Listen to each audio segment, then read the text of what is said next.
polls suggest, though, that most of Gordon Brown's potential votes will now switch to Mr. Blair.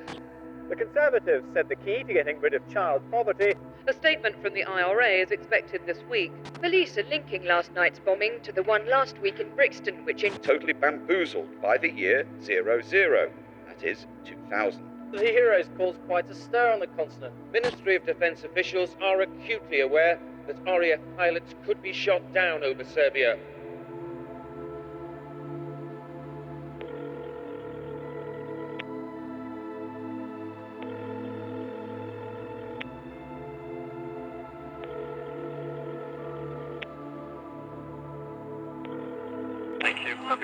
Hello? Hello, ambulance. I'm walking along Gowan Avenue.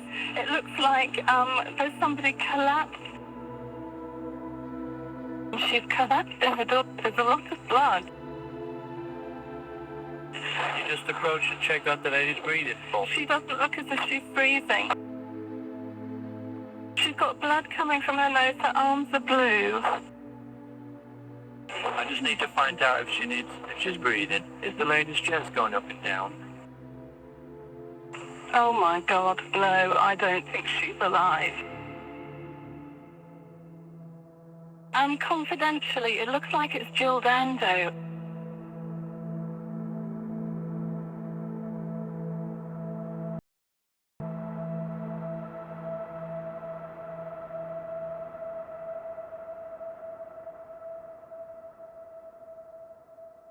And in 10 minutes, we've feature-length comedy in Only Fools and Horses, which follows the news now with Jill Dando.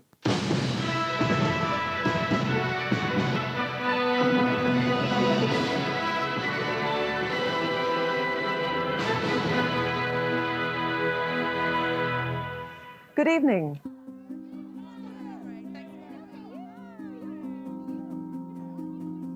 I think what set Jill apart was warmth. She's both warm and accessible.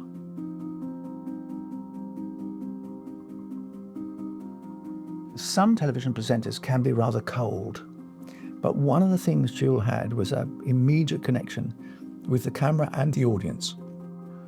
Jill was very much the girl next door.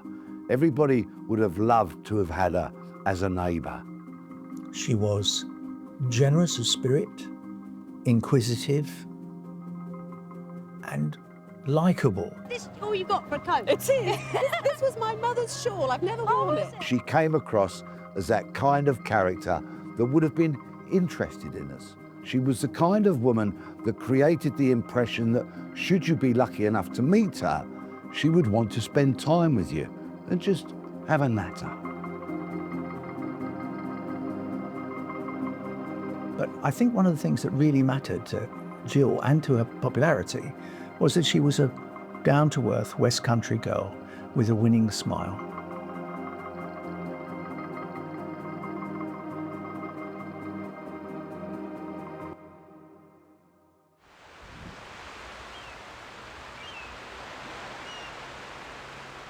Jill Dando was born on the 9th of November 1961 in Weston-super-Mare in Somerset. She was one of two children to Jack and Winifred Dando. Her elder brother Nigel had been born some years before she was. He was born 1952 and Jill was born 1961, so she was perhaps a little bit of an afterthought on part of Jack and Winifred.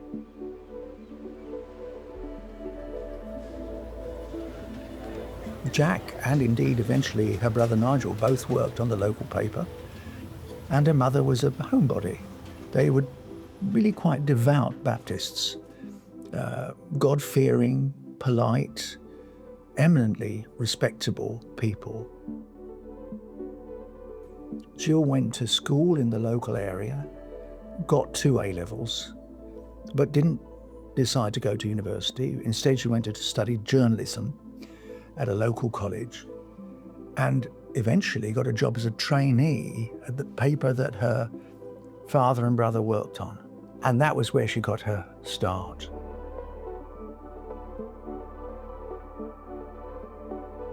And she was ambitious. She enjoyed being a journalist, and bit by bit, she progressed.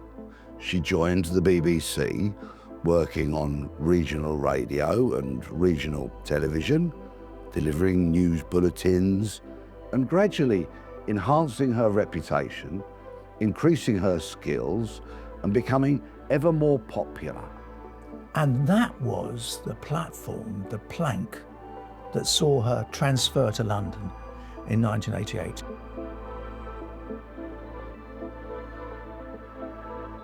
She quickly established herself, first of all as a newsreader, but then as a presenter.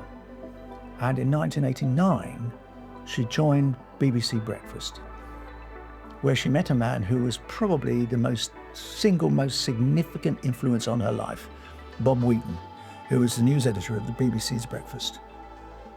They entered into a relationship, and Bob was much more than just a partner. He was a mentor. And that relationship was to last for 6-7 years. And he became a very significant mentor to Jill's life, and I think did her nothing but good. I mean, he promoted her. She got promoted within the BBC. She started doing other shows, not just Breakfast. And she did news bulletins. She started doing holiday programs. She did antiques programs. She started doing songs of praise. She became one of the BBC's most recognisable and most popular personalities. British troops and other soldiers from the multinational force are celebrating Christmas in the Gulf. They remain, though, on a high state of alert as a precaution against an Iraqi military strike. And in 1995, she started presenting Crimewatch along with Nick Ross, which really did place her front and centre of the public's awareness. Hello, I'm delighted to be joining the programme. Let me show you around our new premises. We can now handle more calls than ever, almost 40 simultaneously, with the help of more detectives and more researchers. One of the downfalls of being in the public eye is that sometimes you get unwarranted and unpleasant attention.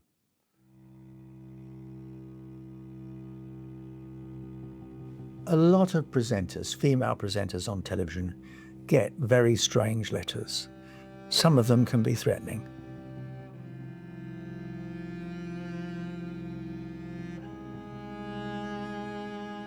Jill had a colleague at the BBC called Alice Beer, who again was very prominent on our televisions. And both women received very unpleasant letters containing threats of kidnap and other kind of unpleasantness, which we understand were reported to the BBC, but to this day we don't know how thoroughly they may or may not have been investigated. The BBC had a very complicated culture, which we now begin to understand because we have had reviews of the culture of the BBC on a number of occasions. But that culture tended to put not a great store by threats to presenters.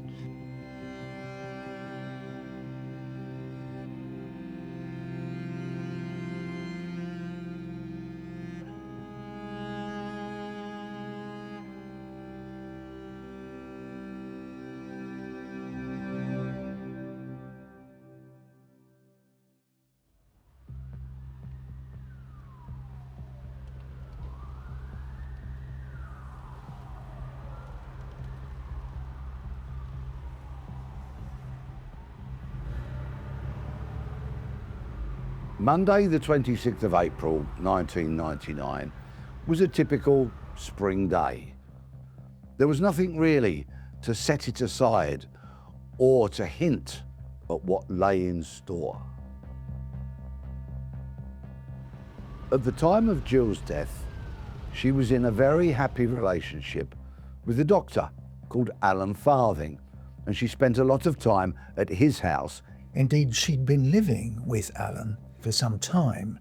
She was selling her house in Fulham in Gowan Avenue and only rarely went back there. On this morning, Jill got up and went to Hammersmith to do some shopping. She was seen on CCTV just going about her business. There was nothing unusual. It wasn't that she was followed, and there was no other indicator that she was being stalked or targeted on that morning. After doing her shopping, she made her way to her house in Fulham, because she was going to collect some documents which had been faxed to her by her agent John Roseman. And then after that, it was her intention to go into the BBC offices in central London because she was due to read the news that evening.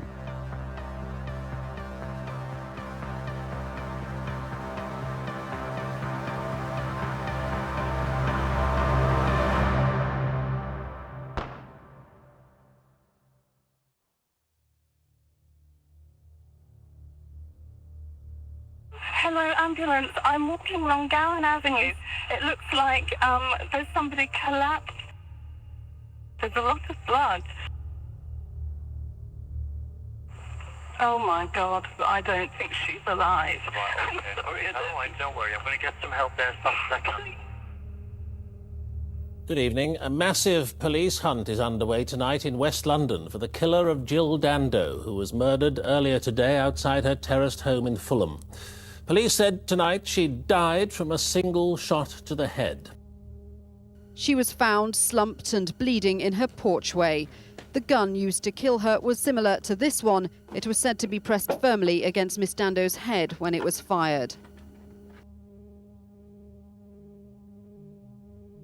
On the day of the murder, Fulham was on edge.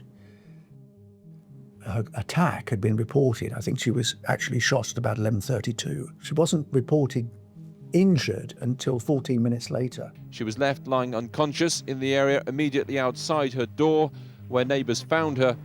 A lot of police turned up very quickly, but by then, who knows who'd been there? The crime scene and the surrounding streets were chaotic. Between 12:15 and 12 o'clock, the body of a woman was found outside number 29 Gowan Avenue. That woman has been identified as Jill Dando, the television presenter. There are all sorts of reports, many of them confusing, about who might have been there and who wasn't there. But there was nothing definitive.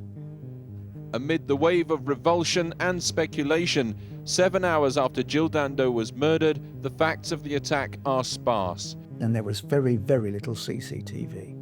Nowadays, we take that sort of thing absolutely for granted. There's bound to be something. But there wasn't a lot, and there wasn't a lot in Gowan Avenue. And so you're dealing with an investigation which is quite frail. Consequently, police priorities in the early stages of an investigation would be very different. It wouldn't be, find the CCTV, seize it, is there evidence, let's have a look at it. It would be more, were there any witnesses? What did people see?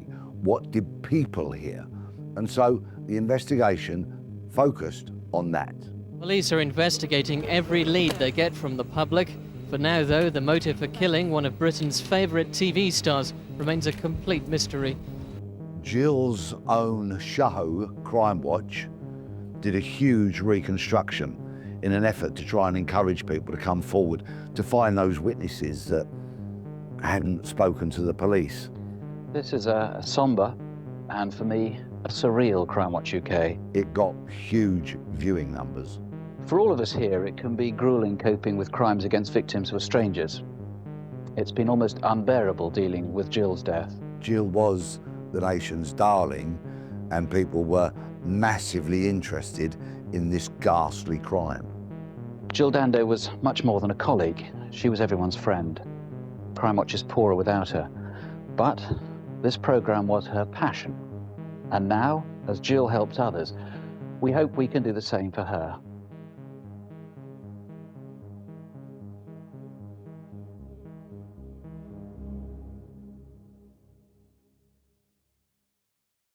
In Fulham this evening, police erected a screen around the doorstep where Jill Dando was murdered. Forensic officers searching for any evidence that might lead them to the person who took her life with a single shot to the head. Neighbours heard her screams but were unable to help her. I did hear a commotion, but at the particular time I didn't think that the commotion was... What did you hear? I heard the scream. Jill had a next-door neighbour who was in his house at the time that she was shot. He heard what he thought were screams and ran to his window and gave a description of a man that he said was about 6 foot tall and was seen leaving Jill's pathway to her front door. Another witness who was driving a car said they had to brake suddenly to avoid hitting someone who was running across the road. The trouble was, neither of these witnesses were absolutely precise with their descriptions, and nor did all the descriptions match. And it was this kind of contradiction, this confusion about descriptions, that made the investigation so difficult. Time and time again, people say, oh, I'm sure I saw him, or I'm sure I saw her, and they hadn't, or they can't remember. Was it a tall man? Was it a short man? Did he have dark hair? Was he white? Was he black? Was he wearing a raincoat? Witnesses come and go, but it's very difficult to rely on them utterly. It's clear the murder hunt has been complicated because witnesses have given detailed but contradictory descriptions of suspects. The police are looking at a number of possibilities. They know their witnesses could be confused. But then again, the killer could have an accomplice. One witness that came forward gave evidence of seeing a man who was sweating quite profusely and appeared to have been running as they arrived at a bus stop. This witness came to be relied upon by the police. Day 5 of the inquiry and detectives investigating Jill Dando's murder were able today to put a face to the crime with the help of a key witness. Police believe the computer-generated EFIT bears a good resemblance to their prime suspect. It's from the witness who was at the bus stop at number 389 Fulham Palace Road. This is the man who is described as sweating heavily. The sweat had reached into his collar of his shirt, and that is what drew the attention to the witness. The investigation here has meant some disruption to the lives of local residents, but they say they don't mind. All they want is for Jill Dando's killer to be found and brought to justice. Jill didn't visit her house every day. She spent a lot of time at her boyfriend's house in Chiswick. So, in fact, it was quite unusual for her to return home. She might go there if she wanted to gather some paperwork or get some clothes, but essentially, she was almost a stranger to her own home. And this begs the question, did the killer know about her movements? Of course, the natural suspect in any killing is someone the victim knows. It's always true. In fact, it's true in 90% of murders. The victim knows her killer or knew her killer. So it's entirely right and proper for any team of murder detectives to explore the relationships that a victim had with people prior to their death. There is no way that the police would have neglected to look at those individuals first, because that's the sensible place to start any investigation. Jill's relationship with Bob Wheaton, her former partner, was looked at very closely, and it was discovered that Jill had given Bob £35,000. Now, at one point, the police were interested in the fact, was it a gift or was it a loan? In other words, did he not want to pay it back, and that was the reason he might have killed her? There was a suggestion that her agent, John Roseman, because he was a bit involved in business with her and they might have had interests in different things, and the fact that he was one of the few people who knew she was definitely going back to Gowan Avenue that day. It was him who had faxed documents to Jill that she was going home to collect on the day she was shot. Likewise, her current relationship with Alan Farthing was looked at very closely. First of all, I just want to tell you, Alan, how very upset all Jill's colleagues are and how we send you all our best wishes and condolences. Do you have any idea at all what possible motive anybody could have had to have done this?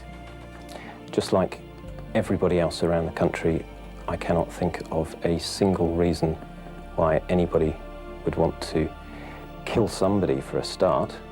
I cannot understand why they would want to kill somebody as gentle, kind, well-meaning, and as perfect a person as Jill. Somebody has planned this in some manner or means, and somebody around that person will have noticed a change in behaviour, I would imagine. If there is any thought in that person's head to get in contact with the authorities who are investigating this situation, then I would appeal to them to please not think any further about it, but just to go ahead and give the police any information they can. Dozens of bouquets of flowers have been brought to Jill Dando's home. Colleague Nick Ross wrote "Sleep well," just as Jill herself signed off at the end of each Crimewatch programme.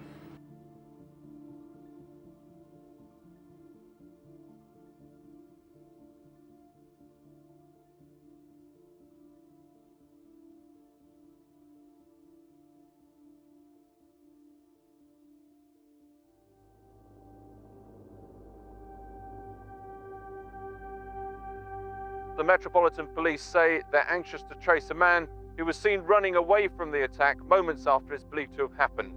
He's described as white, clean-shaven, aged about 38, possibly as old as 40, believed to be well-dressed, and was carrying a mobile phone.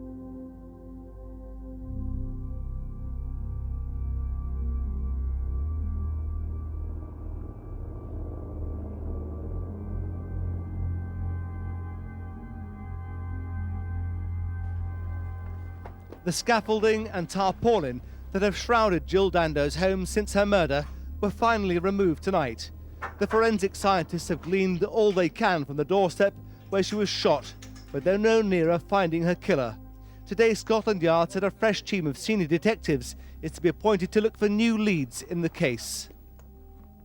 In the wake of Jill Dando's killing, the BBC's news desk received a call suggesting that the Serbians were responsible. This is, of course, the time of the Balkans War, when there were prominent politicians from Serbia, for example, being murdered. Just 3 weeks before she was killed, she'd done a Disasters Emergency Committee appeal on behalf of victims of the Kosovo tragedy. We've all become aware of the humanitarian crisis facing the Balkans as thousands of people from Kosovo have left their homes and arrived on the borders of neighbouring countries. This is a massive exodus. Around 600,000 people are on the move. They are men emerging from hell, and it is a pitiful sight. Milorad Ulimek is a Serbian assassin who was leading a group called the Serbian Red Berets, who essentially were tasked with killing enemies of Milosevic. He has become one of the Serbian hitman candidates for Jill Dando's killing. Some speculated that he looked like some of the descriptions that witnesses had given. He was, in fact, imprisoned for 40 years in 2005 for another assassination. But if it was a revenge killing by a Serbian political group, why didn't they claim it? Why didn't they say to the world, "We killed Jill Dando"?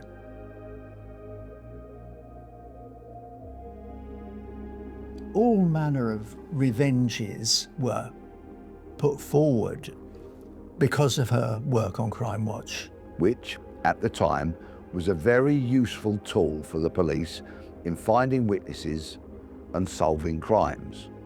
And now to the murder of a tourist, Maria Wodianski from Stockholm, had been in London for less than 2 hours before she was killed in an arbitrary robbery. And so people speculated very quickly after her murder, was she killed because of her work on that programme?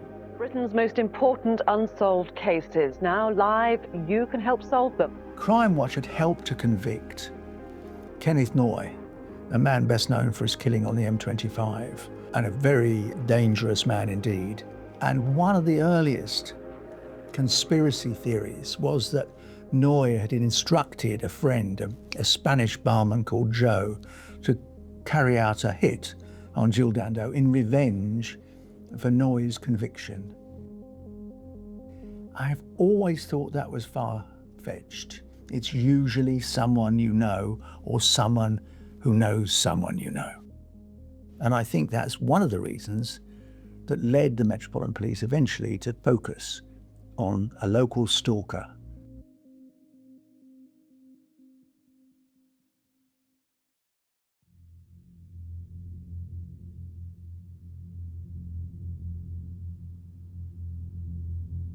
The anniversary of Jill's murder came around and still the police hadn't caught anybody. The media pressure was intense. Somebody had to be arrested for this crime, surely. The police are particularly keen to talk to somebody who logged into this website in November of 1998 and found out exactly where Jill Dando lived. It was the only time that year that the website was used for that particular purpose, and the police do believe that it could be linked to some rather bizarre phone calls made a couple of months later to gas, water and electricity companies by a man who wanted to change the presenter's bills into his name.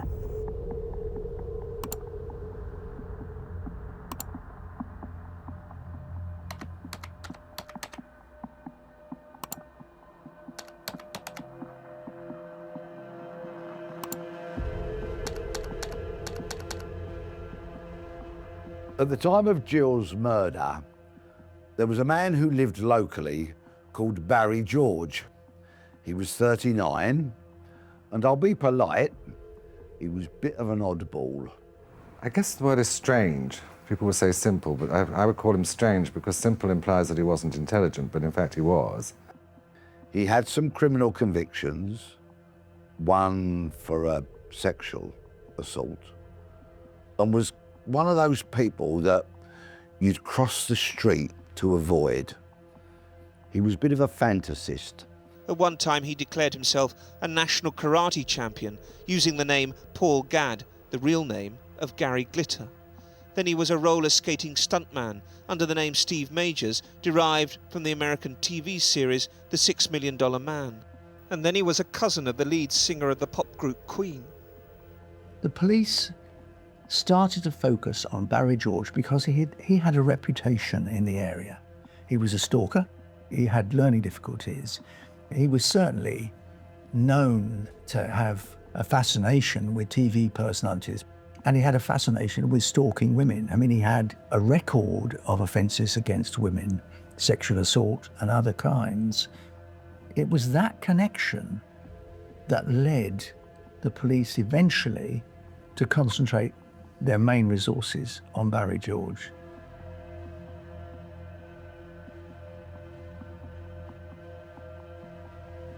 And they first searched his flat a few hundred yards away from where Jill lived. I think they searched it 3 times. When officers arrived to search his flat, they could barely open the door for the amount of rubbish inside. They found piles of camouflage gear, a gun holster, gun magazines, lists outlining the prices of weapons. There were reels and reels of undeveloped film, which gave up pictures of 419 different women. They found photographs of television personalities, including a great deal about Jill Dando. And then they put him under surveillance, which eventually led to his arrest on May 28, 2000.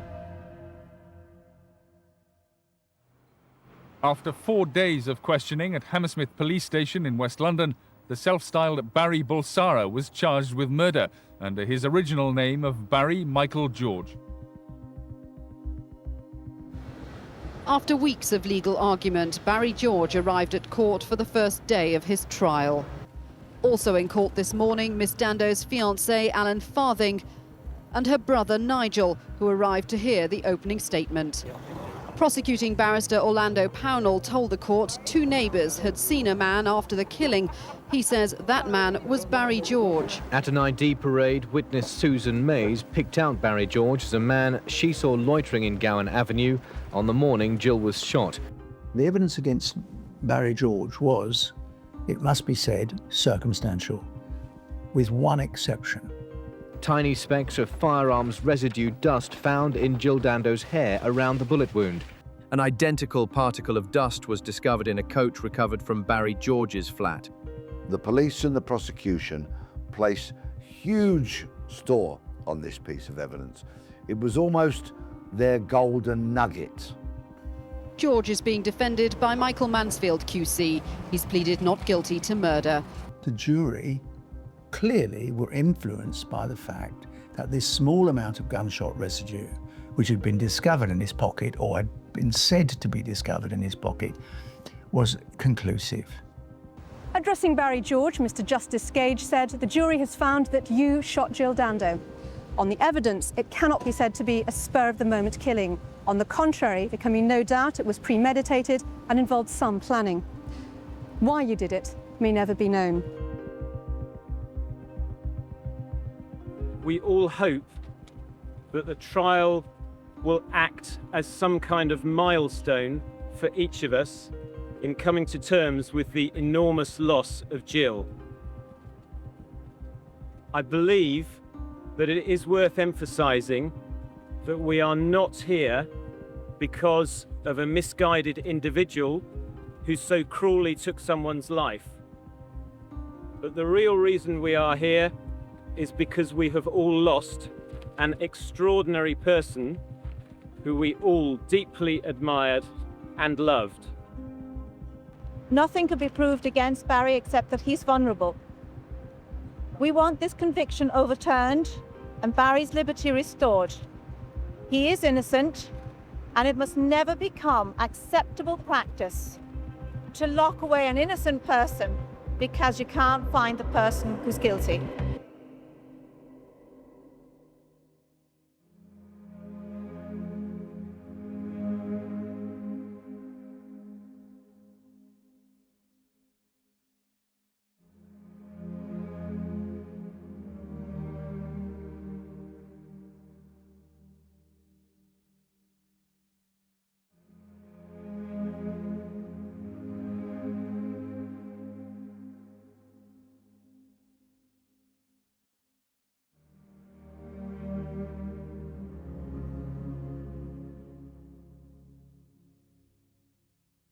At the Western and Somerset Mercury, where Jill Dando was a cub reporter, they've already filled out one condolence book and have just started a second.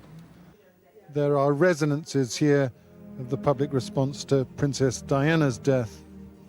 So you're going to stand and watch the coffin go by? Yes. Before we go back, yes, definitely. Because I loved her. Why? She was just so warm. You know, such a wonderful person. Diana was our rose, but Jill was our sunflower. 100 or so people were invited to the church. Many of her friends worked with her at the BBC. The coffin arrived at the church at 3 o'clock. It was accompanied by her fiancé, Alan Farthing, her father, Jack, and her brother, Nigel.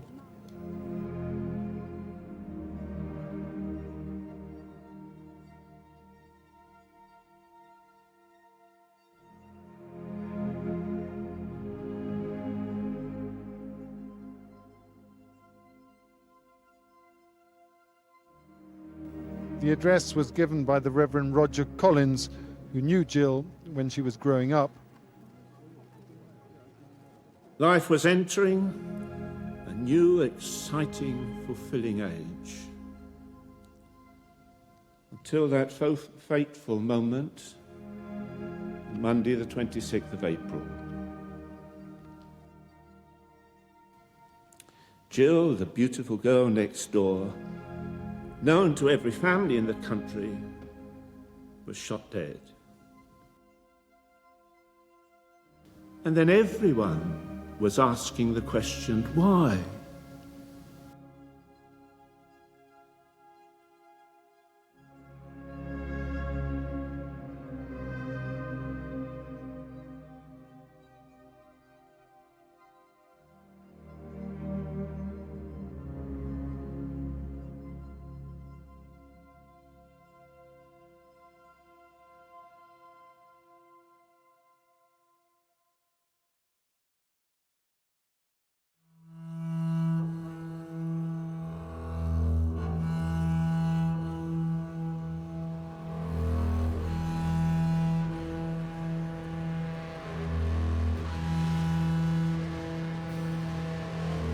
I can't see that there is any way that Barry could plan, execute that type of murder. It's beyond him.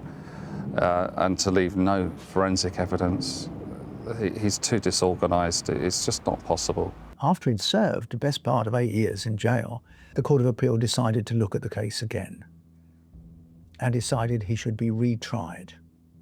And that happened in August 2008. When he was retried, the principal defence that was mounted was that the gunpowder residue was flawed, that effectively he persuaded, and quite rightly in my opinion, he persuaded the judge not to allow the jury to consider the gunpowder residue. So if you find that particle on clothing, does that mean the person's actually fired a weapon? Not necessarily. It would indicate that you've either fired a weapon, been in the vicinity of a weapon as it's discharged, possibly handled a weapon after it's been fired, or come into contact with a person who may have fired a weapon, such as shaking somebody's hand. When Barry George's coat was seized, it was sent to the laboratory for analysis and to be photographed. Regrettably, the coat was put on a mannequin and photographed before it was forensically examined. Now, in 1999, in London, there was a huge problem with gun crime. This mannequin on which Barry George's coat was placed had previously had other coats and jackets placed on it.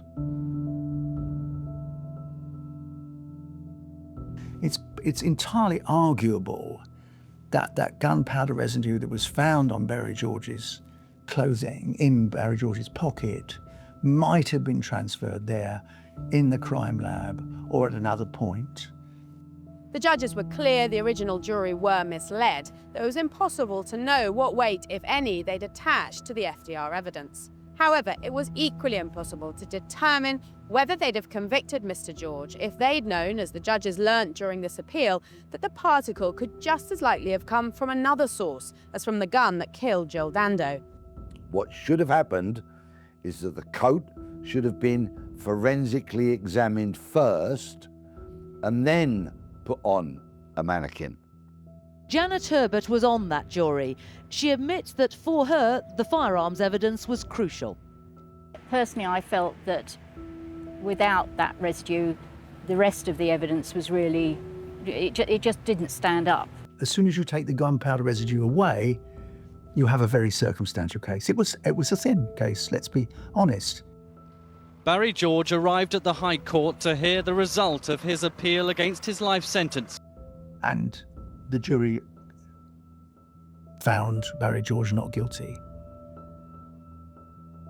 And George was allowed to go free.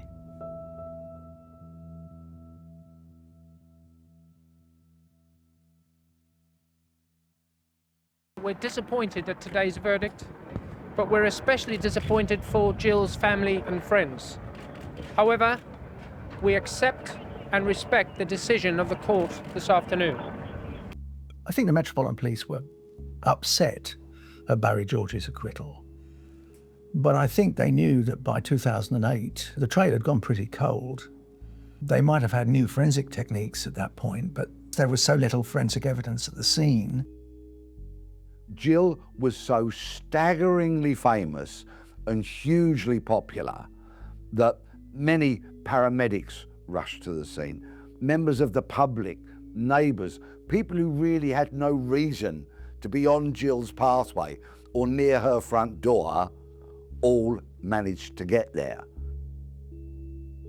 I'm sure they all wanted to help, but I fear that what they merely did was hinder, because we will probably never know what forensic evidence was damaged, removed, or destroyed forever by so many people walking all over the crime scene.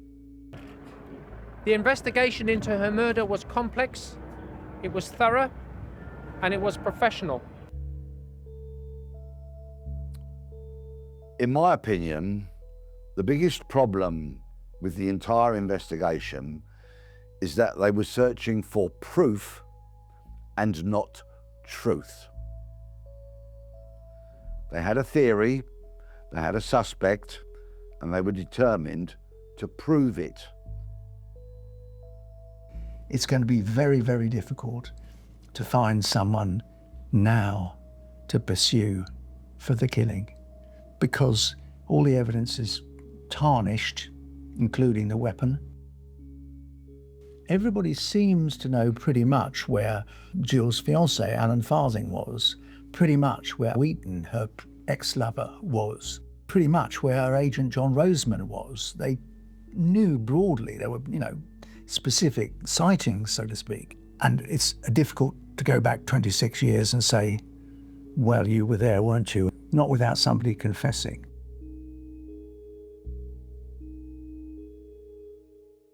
The lack of closure around this case means that Jill's name will forever trigger in people's memories that, oh, that's the case they never solved. So it's always going to be a mystery. And I suspect it's quite likely that we will never see anybody else arrested for the murder of Jill Dando. And that's why it remains one of the most fascinating, mysterious, elusive crimes in modern British criminal history.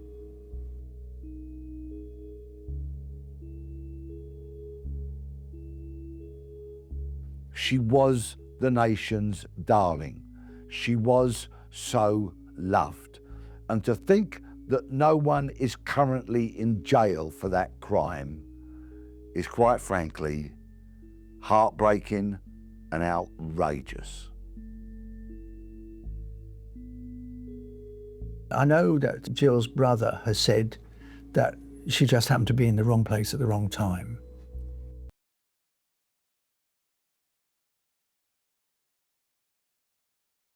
It's a puzzle we haven't solved.